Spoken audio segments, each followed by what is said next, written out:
Last time we were together, we finished up Genesis 25 and did so rather abruptly for the sake of time.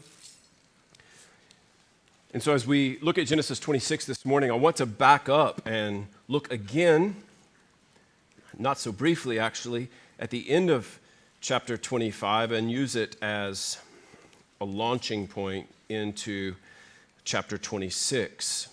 So I've titled this morning, Divine Election and Isaac. Divine election primarily from the end of chapter 25 and Isaac's life. In chapter 26, the entirety of it is given to his life.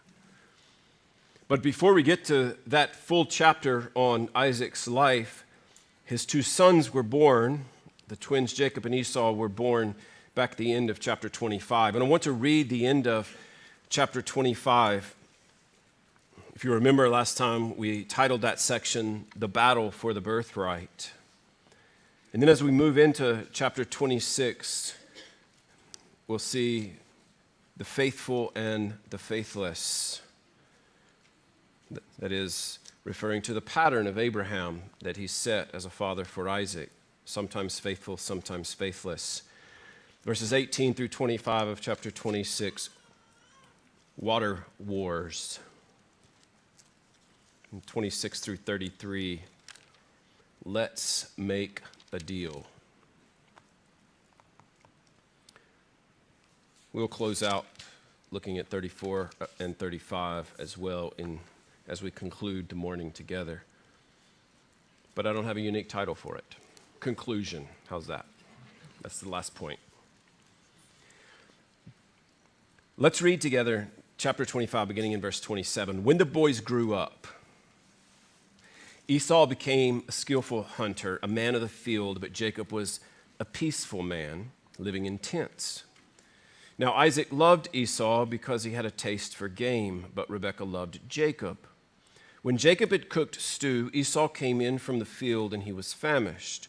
And Esau said to Jacob, "Please let me have a swallow of that red stuff there, for I am famished." Therefore his name was called Edom. But Jacob said, "First sell me your birthright." Esau said, "Behold, I'm about to die, so of what use then is the birthright to me?"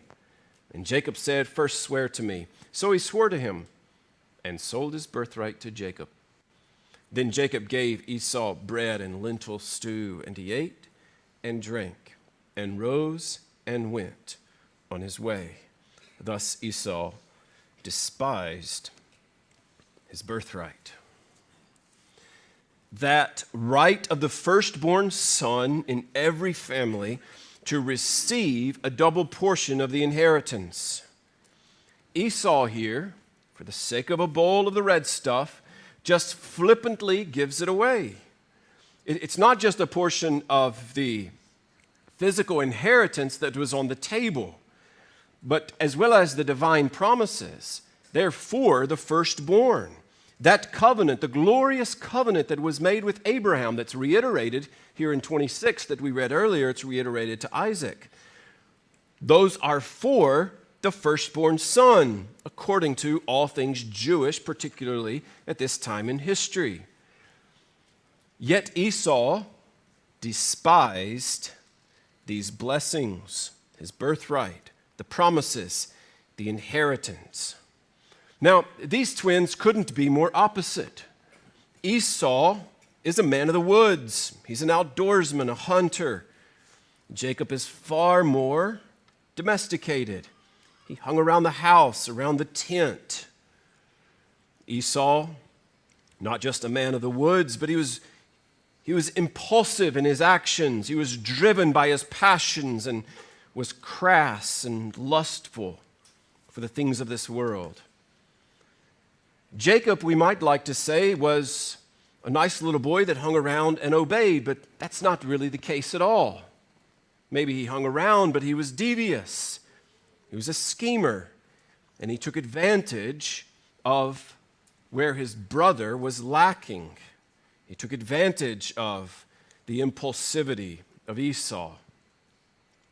Not only did Jacob take advantage of it, but there were imprudent parents in the picture. Isaac and Rebekah. I mean, Isaac had proven somewhat faithful in the story up until this point. He loved Esau because he had a taste for game. Now, it's not a problem for him to love Esau. Esau is his son.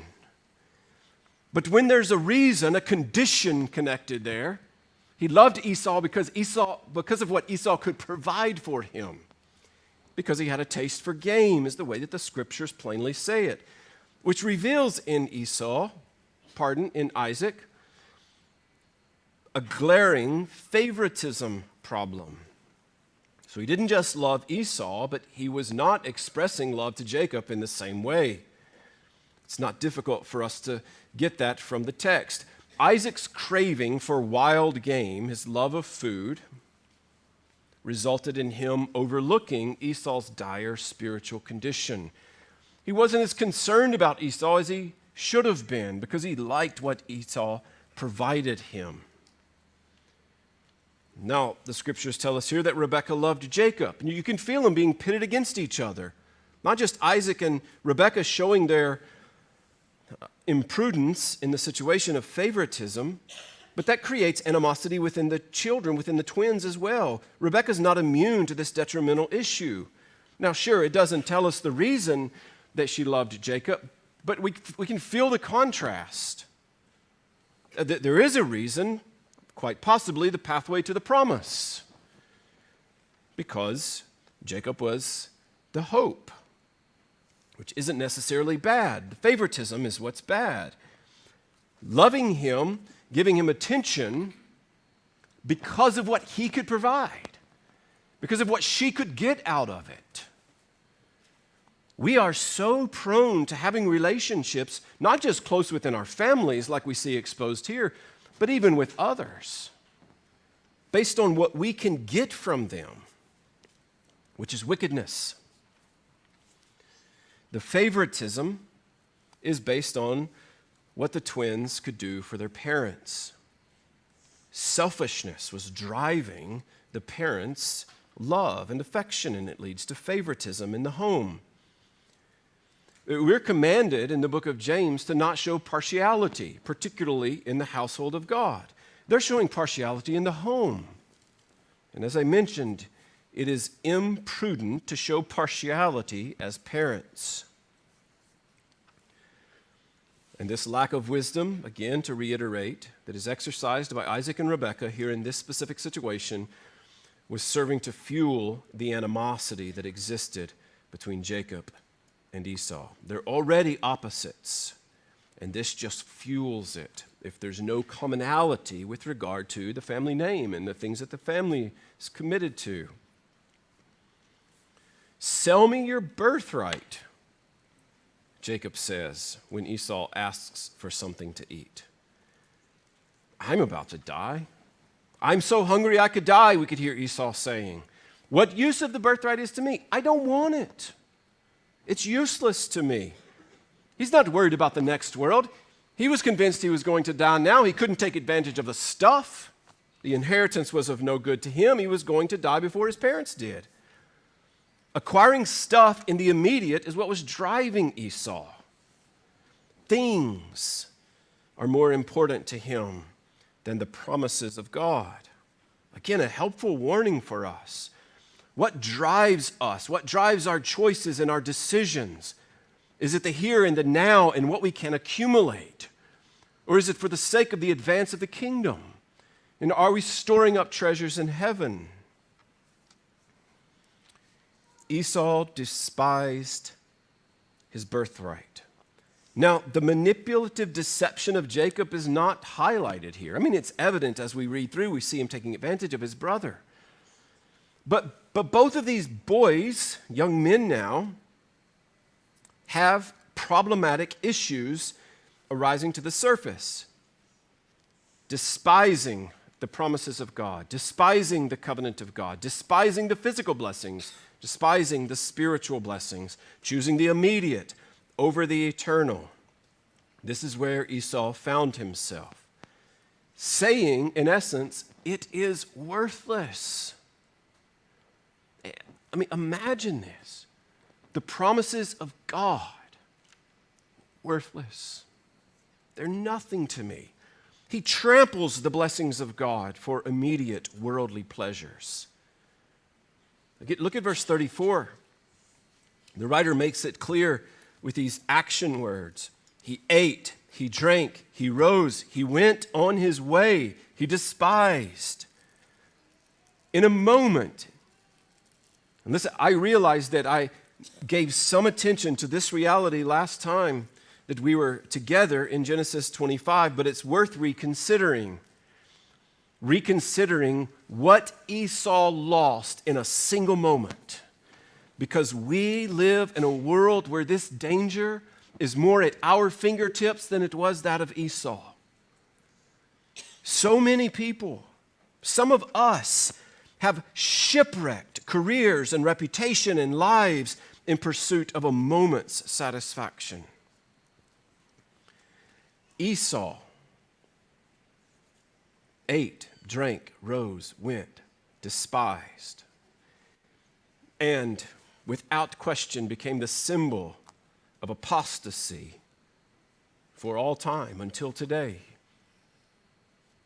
Sacrificing eternal blessing, sacrificing long-term fulfillment for short-term satisfaction. Now, if we look at Esau and Jacob, any objective person, right? I'm giving all of us the benefit of the doubt that we can look at the story objectively and that we can come to the conclusion that neither Jacob or Esau deserved the blessing of God at this point. Does anyone want to argue that Jacob deserves it based on his deception? Or that Esau deserved it based on his despising of it? Neither did. Which creates a problem for us because God has determined to bless Abraham and his children. And there's no favoritism with God. Privileged positions do not exist with him,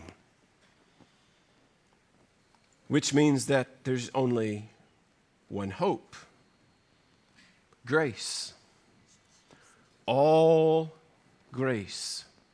Amazing grace. Electing grace. Not merit. They both were guilty. Deception and despising. Not family. Not just from the same family, but from the same womb at the same time. Not wisdom, not strength, nothing. The reality of this is mentioned again and again, both in the prophets and in the New Testament letters. Listen to the way that Paul writes to the church at Rome regarding this event. Rebekah conceived twins by Isaac.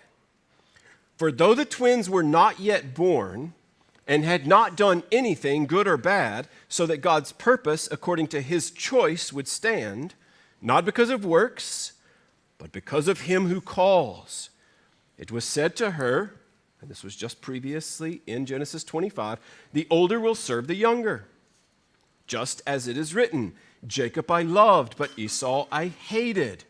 Quoting Malachi 1, 2, and 3. What shall we say then, the apostle continues? There is no injustice with God, is there? May it never be. For God says to Moses, I will have mercy on whom I have mercy, and I will have compassion on whom I have compassion. It does not depend on the man who wills or the man who runs, but on God who has mercy. What hope is there for Jacob or Esau or you or me? It's grace. It's all grace. It's amazing grace. It's electing grace. It wasn't merit for them. It's not merit for you or me. I'm guessing there's not a soul here this morning that would raise their hand and say, based on something I've done, I have earned salvation. I have merited it. I've accomplished all that's necessary. Not family. We're from families of sinners. It would be absurd to argue otherwise. It won't be based on our worldly wisdom or our weak strength. But salvation happens. How do we reconcile this? There's no favoritism with God, and we as mankind find ourselves all guilty. Again, listen to the apostle writing to a different church, the church at Ephesus. Blessed be the God and Father of our Lord Jesus Christ, who has blessed us with every spiritual blessing in the heavenly places in Christ, just as he chose us in him before the foundation of the world, that we would be holy and blameless before him. The Apostle Paul recognizes the only hope for sinful humankind is for God to exercise mercy and grace by choosing us for himself, by electing us to salvation. Now, in our confession of faith, you can grab a copy there on the resource table and take a look at not just this, but other articles in there that define who we are as a local church, what those core doctrines, those essentials of the faith are. Number 9 of God's purpose of grace describes election. Listen as I read. We believe that election is the eternal purpose of God, according to which he graciously regenerates, sanctifies, and saves sinners. That being perfectly consistent with the free agency of man, it comprehends all the means in connection with the end. That it is a most glorious display of God's sovereign goodness.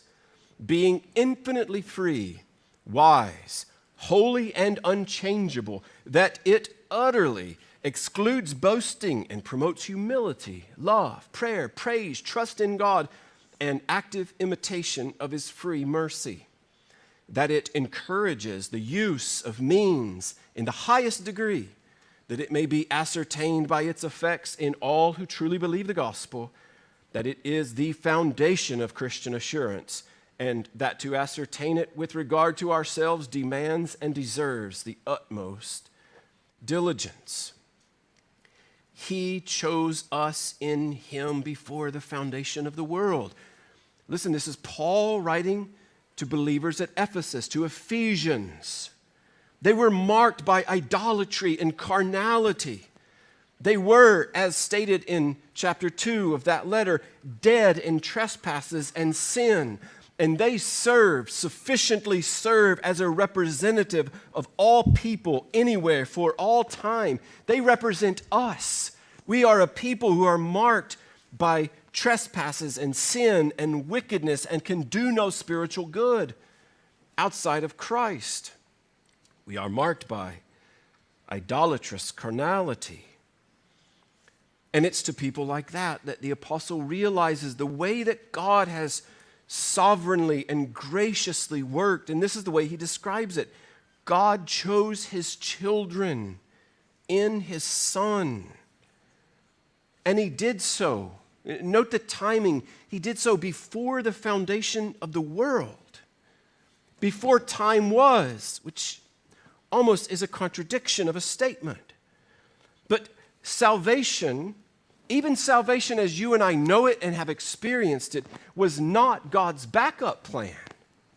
Salvation was not God's attempt to fix what Adam and Eve messed up there in the garden.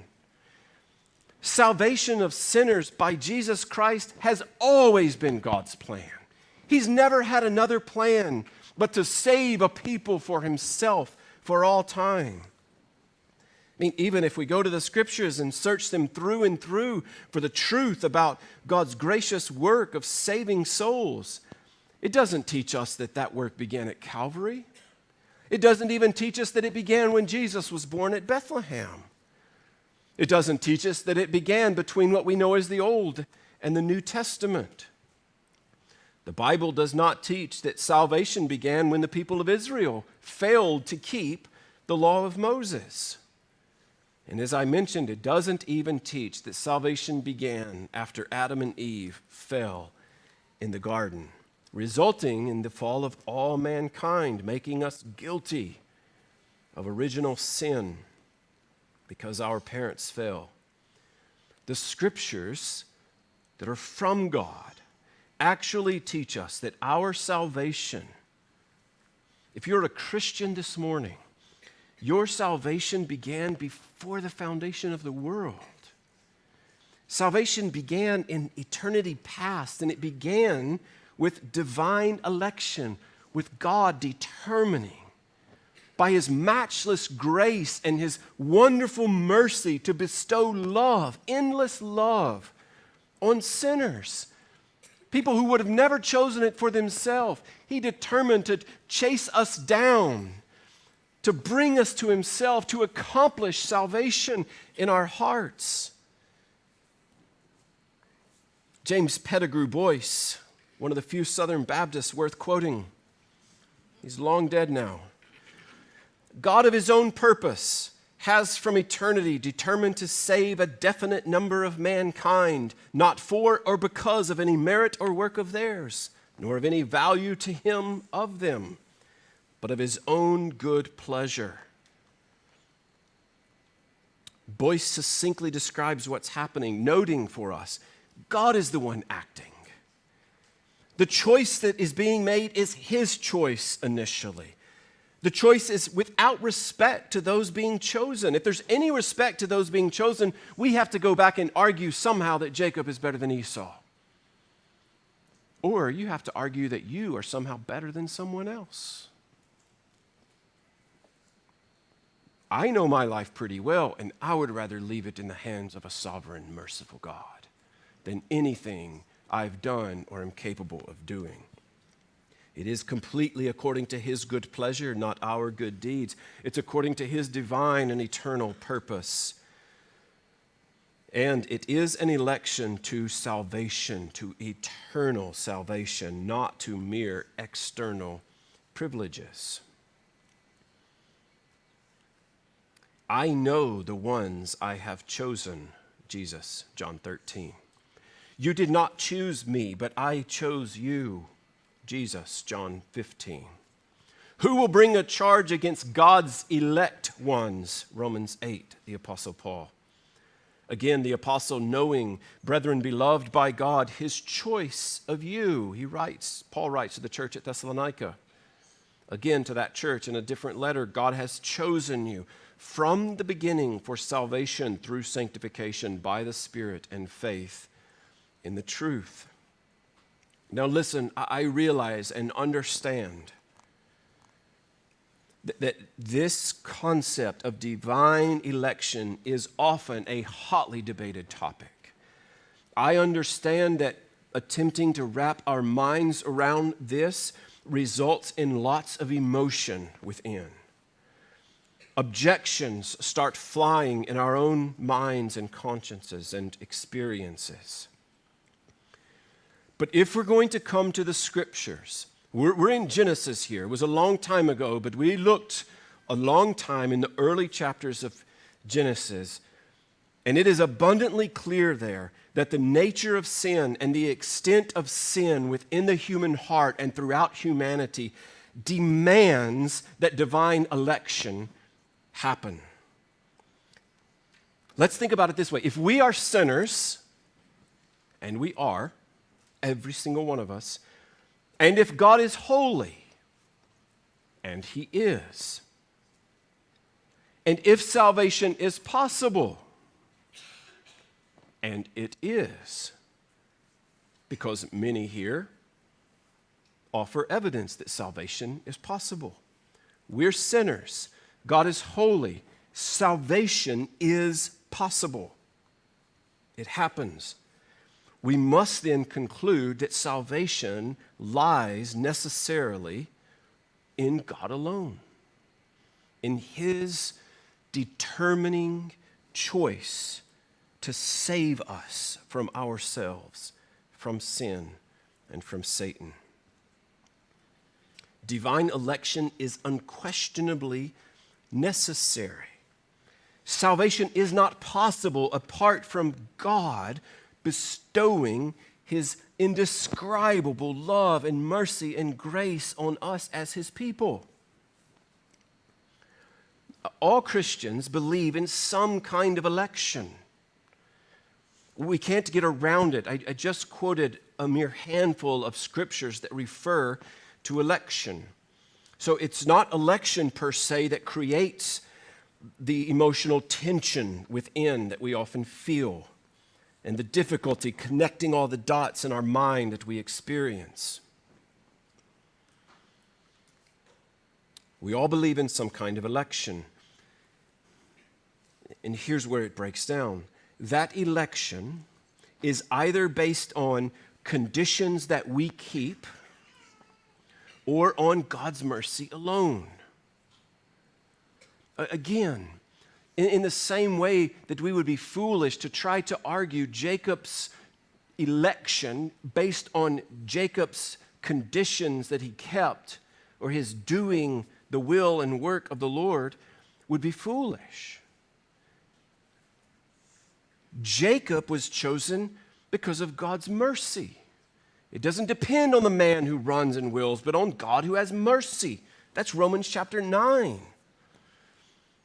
So this election of God, this choosing that God does for his people is not conditional, but rather unconditional.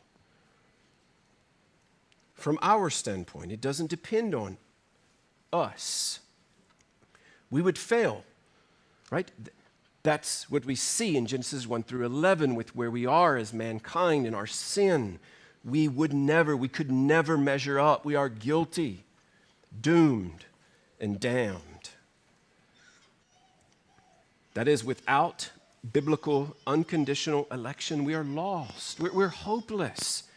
If God doesn't see us and pity us and show compassion on us and save us, we're hopeless. There's no hope.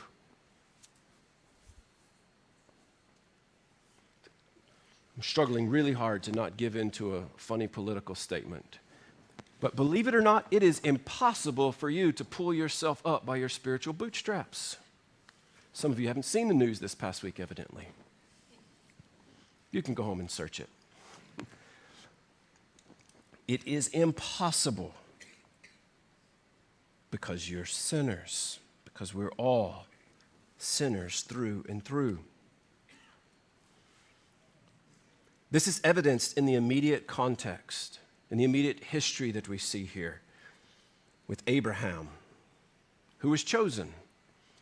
Abraham and his family are wandering around Ur of the Chaldeans, and God selects him.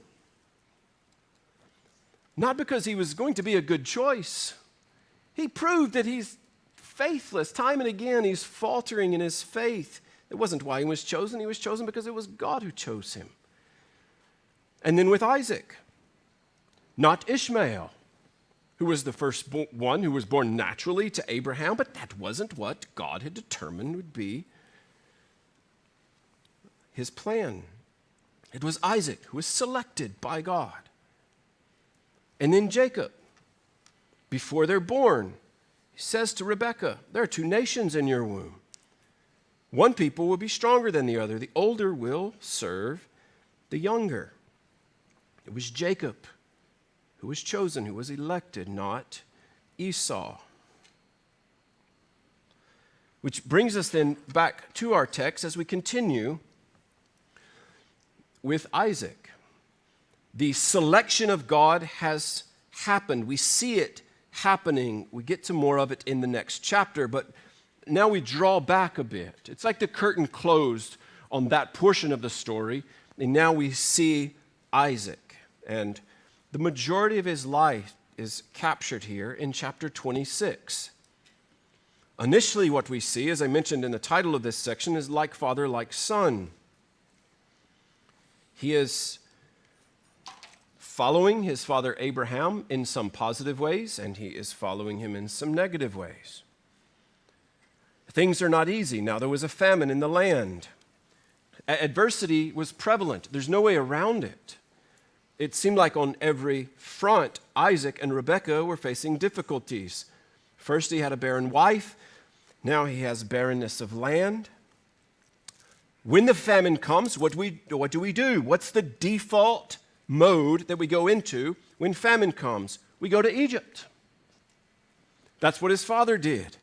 But, look at verse 2. The Lord appeared to him and said, do not go down to Egypt. Stay in the land of which I shall tell you. And I will bless you. I will be with you. And Isaac listens to God. He doesn't go down to Egypt. So he's responding well. But as I mentioned, Isaac follows in Abraham's footsteps for both the good and the bad. There's genuine family resemblance here. And this happens with all of us as well. The apple, we might say, doesn't fall very far from the tree, especially with regard to this next scenario that pops up in the text. Compromising wives to protect self. I mean, where did Isaac learn that trick? He learned that type of deception from his father. Rather than trusting God and his faithfulness, it's easier just to lie and attempt to deceive. Listen, it is so unfortunate that we pass down our horrible sin habits to our kids. And oftentimes, not just to our kids, but others who are around us, who see us, to the next generation, those that we rub shoulders with, to our peers at work, our classmates at school. The inherited sin nature is bad enough without us also, as sinners, encouraging others by the poor choices that we make, that sin is not all that bad. But there's a bright side to this as well. Because consider the possibility that we see evidenced here of securing blessings for your children through obedience. Look at verse 5. Well, back up to verse 4. You see the promises. I will multiply your descendants as the stars of the heaven. I'll give your descendants all these lands, and by your descendants all the nations of the earth shall be blessed. Why? Because Abraham obeyed me and kept my charge and my commandments, my statutes, and my laws. There are benefits to Abraham's obedience. There were consequences to his sin, as Isaac was prone to follow into the same sinful patterns, but there are immense blessings as well. Wonderful application for parents. Obedience, day in and day out, secures eternal blessings for your children. But not just for parents. Again, like I mentioned, for those in the community, coworkers and classmates, we can secure eternal benefits and blessings for those around us by us seeking to walk with God in obedience. Because Abraham obeyed me. I've alluded to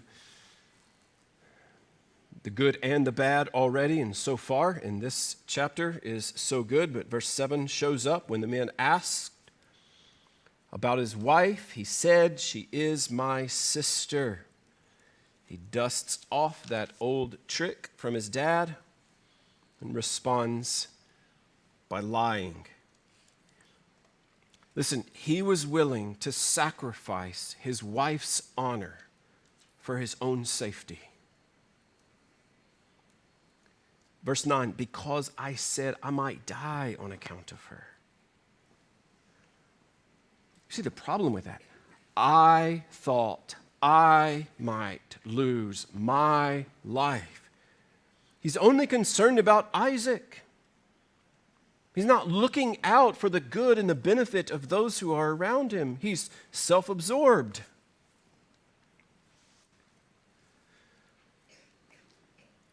Not only is he protecting self at the expense of his wife, but the witness to the watching world.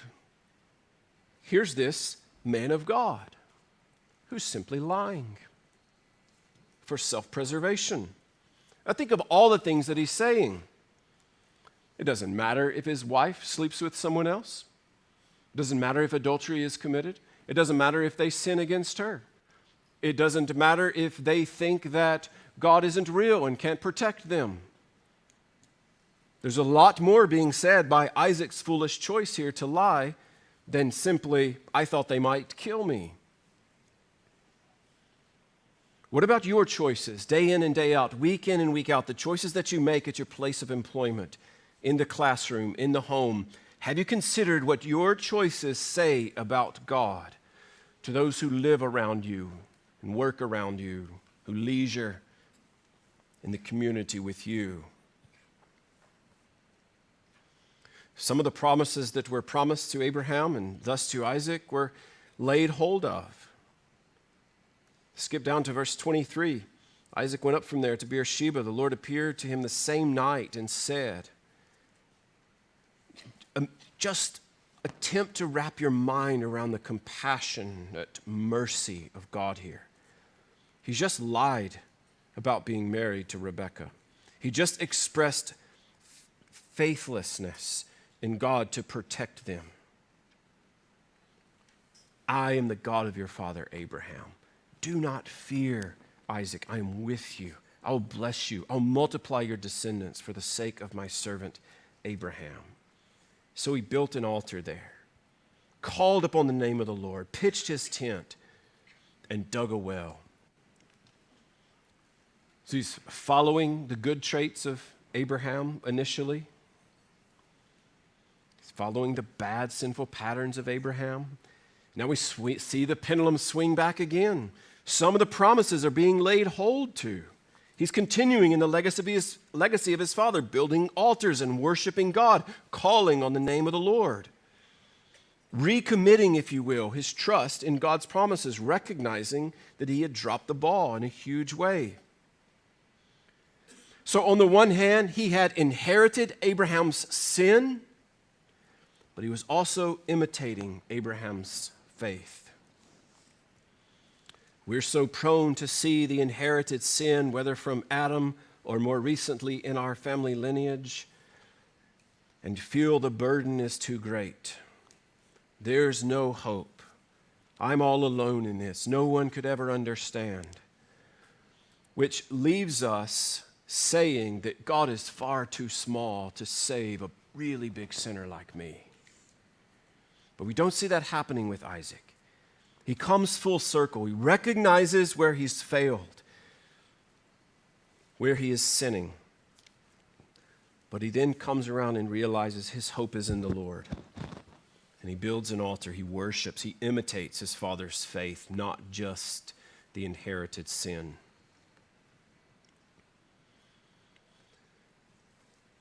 If you remember previously, when Abraham had a run-in with Abimelech, there were some agreements made, basically that they would be at peace. But those prior agreements that were made with Abimelech have now been disregarded or conveniently forgotten, since Isaac is now the leader among God's people.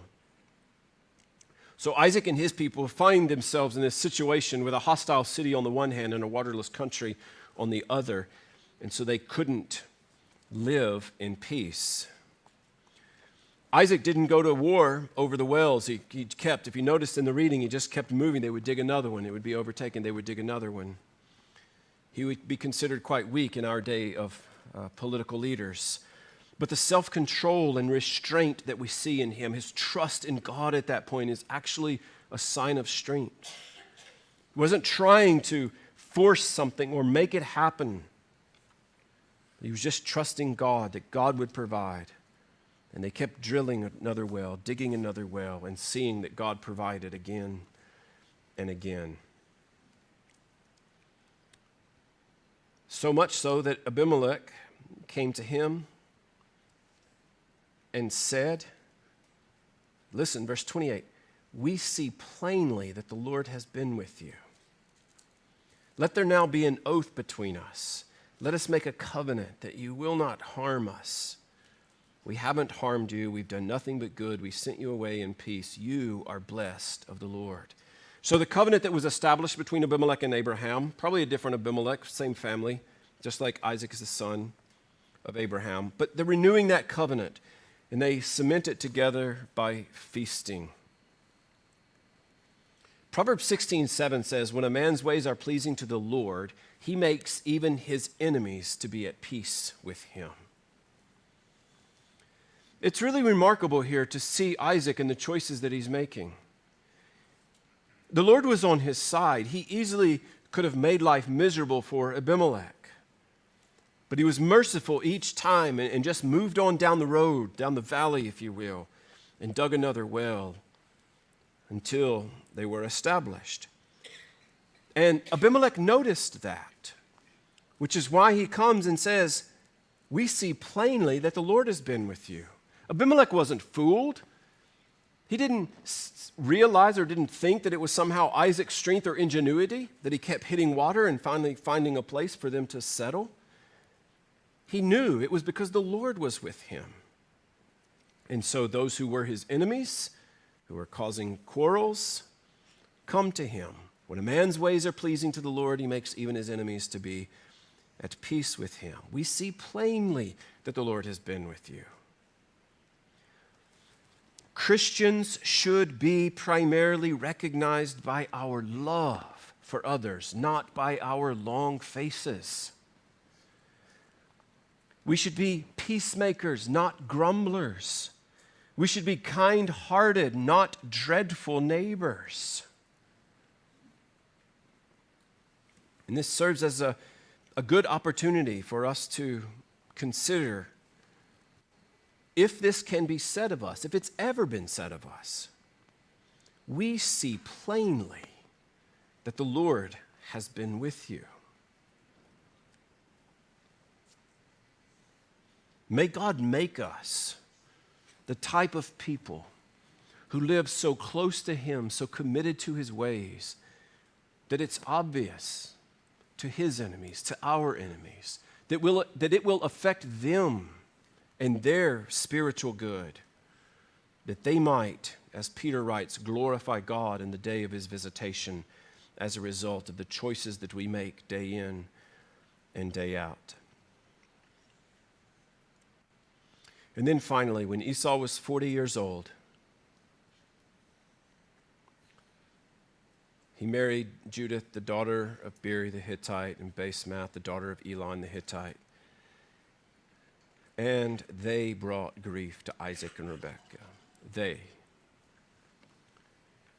Not just Esau, but the fact that Esau had married the enemy, had gone against the commands of God.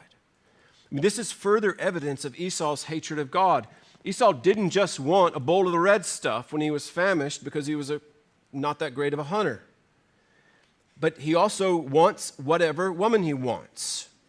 And so he ignores the commands of God, he defies the commands of God, and he marries outside the eligible camp. Jesus says, if you love me, you'll keep my commandments. Esau did not love God. He hated him. If you remember when I read regarding divine election from our church confession, election may be ascertained by its effects in all who truly believe the gospel. That's what we see coming to fruition in Jacob and Esau's lives. Esau continued to prove that he did not belong to the Lord. He continued to despise his birthright. He continued to choose self, to defy the commands of God. But Jacob, as we will see as we move forward, not perfectly, but really, there were effects in his life that he loved God, and so he sought to do what God had commanded. But as we pointed out earlier for Jacob and Esau, the only hope was that God loved Jacob. That was the only hope. Now, when Malachi, the prophet Malachi refers to this story, he says, Jacob I've loved and Esau I've hated. And that's hard for us to wrap our human minds around because we want to ask, how could God hate anybody? In actuality, if we understand who we are as sinners and who God is as holy and righteous, the question is not, how could God hate Esau? The question is, how in the world could God love Jacob and me? How? Why would he determine to love a sinner like me? How is it possible? How can he find within his bowels of compassion the willingness to put all his affections on me, to crush his own son for the sake of my sin, to lay all my unrighteousness on him, to condemn him to death and hell for my sake? How? Our only hope lies in what the apostle said to the church at Ephesus. He chose us in Christ before the foundation of the world.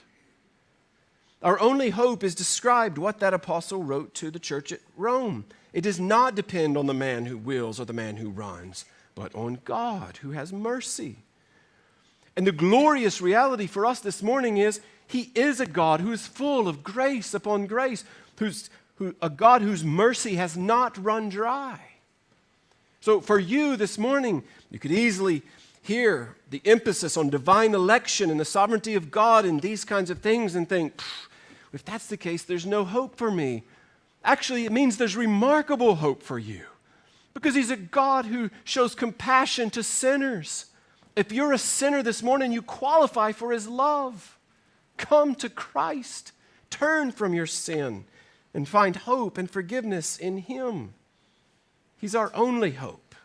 His grace, all grace, amazing grace, electing grace.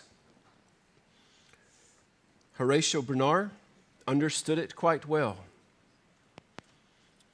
We sing several of Bernard's hymns. We're going to close with one today. I'm going to read it in closing in hopes that it will encourage us all to run with endurance the race that is set before us, that we might prove our election sure, and so that those who are outside of Christ might see him both willing and able to come and that you might find forgiveness and salvation in him. Not what my hands have done can save this guilty soul, no merit. Not what my toiling flesh has borne can make my spirit whole. Not what I feel or do can give me peace with God. Not all my prayers or sighs and tears can bear my awful load. Your voice alone, O Lord, can speak to me of grace. Your power alone, O Son of God, can all my sin erase. No other work but yours, no other blood will do. No strength but that which is divine can bear me safely through. Thy work alone, O Christ, can ease this weight of sin. Thy blood alone, O Lamb of God, can give me peace within. Thy love to me, O God, not mine, O Lord, to thee, can rid me of this dark unrest and set my spirit free. I bless the Christ of God. I rest on love divine, and with unfaltering lip and heart I call this Savior mine. His cross dispels each doubt. I bury in his tomb each thought of unbelief and fear, each lingering shade of gloom. I praise the God of grace. I trust his truth and might. He calls me his. I call him mine, my God, my joy and light. 'Tis he who saveth me and freely pardon gives. I love because he loveth me. I live because he lives. Our great God in heaven, we thank you for your sufficient and divine word. God, will you make it live among us? Drive home the truth of the reality of sin in our souls, that we might turn yet again for many, and initially for a few, to Christ, our all in all.